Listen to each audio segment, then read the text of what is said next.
तहरीक इंसाफ ने पोलिंग का वक्त 2 घंटे बढ़ाने का मुतालबा कर दिया। कहा पूरे कराची में पोलिंग का अमल ताखीर से शुरू हुआ।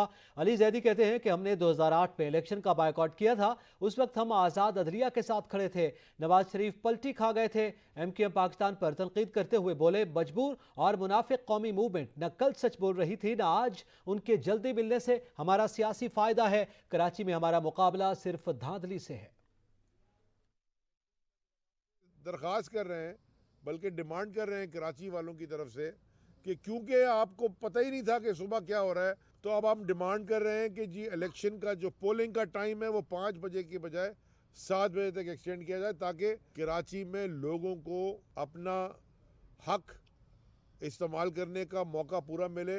इलेक्शन का जो बायकॉट है वो हमने नहीं किया था, सब ने किया था, क्योंकि हम आज़ाद अदलिया के साथ खड़े थे। और यानी कि उस वक्त नवाज शरीफ ने भी साइन किया, जमात इस्लामी ने भी किया, पीपल्स पार्टी, सब कहते थे।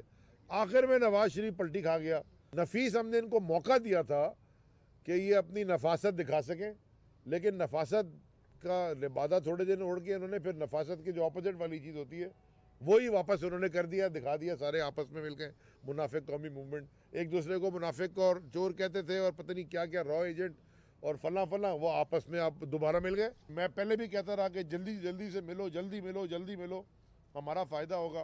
वो बड़ा अच्छा हुआ जी, मिल के इनका हो गया।